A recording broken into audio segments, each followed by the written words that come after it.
লম্বা গাছের পাদদেশ থেকে 90 মিটার দূরে ভূমির একটি বিন্দুতে গাছটির শীর্ষবিন্দুর উন্নতি কোণ 30 ডিগ্রি হলে গাছটির উচ্চতা কত? আমরা এখানে আইডেন্টিফাই করব যে পয়েন্ট আউট করব, সেটা হচ্ছে যে একটা বলছে যে গাছটির পাদদেশ থেকে 90 মিটার দূরে, তার মানে একটা গাছ লম্বা একটা গাছ হওয়া লাগবে। তাহলে সেই হিসেবে একটা গাছ লম্বা একটা গাছ আমরা, তার মানে এটাই লম্ব। এই পাদদেশ থেকে 90 মিটার দূরে 90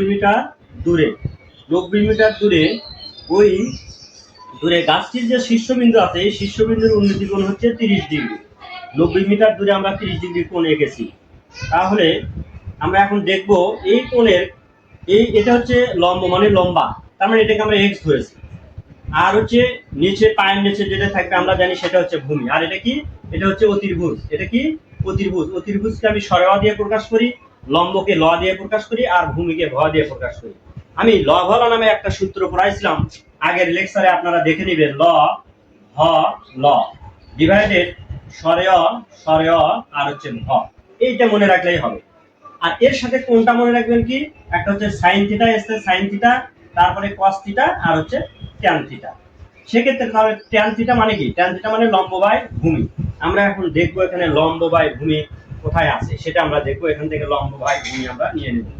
তো আশা করি লব বাই অস্কর বা বুঝতে পেরেছেন। Sine theta, cos theta, tan theta, তারপরে cot theta, sec theta, cosec theta. এটা আগের লেকচারে আমি পড়াইছি, আজকে আবার আলোচনা করলাম। তো আমরা এখন দেখি, তাহলে এখানে আমাদের লাগছে কি? লম্ব বাই ভূমি যেখানে থাকবে সেখানেই হচ্ছে ট্যান থিটা। তার মানে ট্যান থিটা, থিটার মান হচ্ছে 30 ডিগ্রি। ট্যান 30 ডিগ্রি ডিভাইডেড লম্ব বাই ভূমি। এখন লম্ব কোনটা? লম্ব হচ্ছে এটা হচ্ছে লম্ব। লম্বর মান হচ্ছে x। এই লম্ব মানে গাছটির উচ্চতা চাইছে, x ডিভাইডেড কত? 90। আর ট্যান 30 ডিগ্রির মান আমরা জানি, 0 ডিগ্রির মান হচ্ছে 0, 30 ডিগ্রির মান হচ্ছে 1/√3। তো আমরা বসাবো 1/√3 is equal to x divided 90। অথবা x এর মান বের করব, এই জন্য x আলাটা আগে লিখবো, আর গুণন করে দেবো। এই হর দিয়ে এটার লবকে গুণন করব, x√3 ইজ ইকুয়াল টু আবার এইটার লব, বাম পাশের লব দিয়ে ডান পাশের হরকে গুণন করে দেব, তার মানে 90। বা x is equal to 90 divided, যখন x এর সাথে গুণন অবস্থায় থাকবে সমানের ওই পারে গেলে তখন কি হয়ে যায়? ভাগ হয়ে যায়। তাহলে আমরা লিখলাম এত। এটাই রেজাল্ট। কিন্তু অনেক সময় আরো ভাঙে দেবে। কিভাবে ভাঙে দেবে? দেখেন, √3 কে আমরা উঠিয়ে দেব। কেমন করে? আমরা জানি 3 × 90। এটা আমি এখানে হয়তো আপনারা দেখতে পাচ্ছেন না, আমি একটু এটা উপরে লিখে, এই লাইনটা একটু উপরে লিখে দেই। দেখেন, এটা আমি উপরে লিখে দিচ্ছি। এই তো x সমান আমরা এখন লিখবো 90 কে ভাঙবো, 3 × 90 করবো আমরা। 30 ডিভাইডেড হচ্ছে কত? √3। এখন এই 3 মানে হচ্ছে দুইটা √3। 3 মানে কয়টা √3? একটা √3 গুণন আরেকটা √3 গুণন 30, নিচে হচ্ছে √3। তাহলে এই √3 আর এই √3 কাটা গেলে থাকে কত? 30√3। অর্থাৎ x এর মান 30√3। অর্থাৎ লম্ব মানে গাছের উচ্চতা হচ্ছে 30√3। 30 আর √3 গুণন করে দিলে যেটা হবে সেটাই হচ্ছে গাছের উচ্চতা।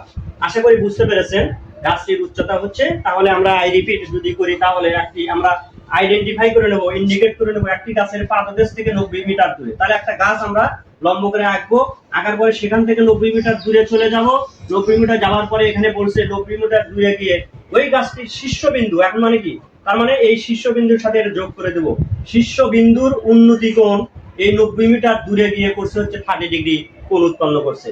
তাহলে একটা লম্ব আছে মানে গাছটির উচ্চতা আছে, আর ভূমির মান তো দেয়াই আছে। তাহলে যে অঙ্কের মধ্যে লম্বের মান এবং ভূমির মান দেওয়া থাকবে, চোখ বন্ধ করে সেটা আমাদের লিখতে হবে হচ্ছে ট্যান থিটা সমান লম্ব বাই ভূমি। তাহলে ট্যান থিটা সমান লম্ব বাই ভূমি যখন আমরা লিখবো, তাহলে ট্যান থিটার মান আমরা জানি কত? ট্যান মানে ট্যান 30 ডিগ্রি, আর লম্ব হচ্ছে কত? লম্বের মান হচ্ছে x এর মানই চাইছে, আর ভূমির মান হচ্ছে 90। এখন ট্যান থিটার মান 1/√3 বসে দিয়ে আর গুণন করে দিলে অঙ্কের রেজাল্ট চলে আসবে ইনশাআল্লাহ। আশা করি বুঝতে পেরেছেন। ধন্যবাদ সবাইকে। আসসালামু আলাইকুম।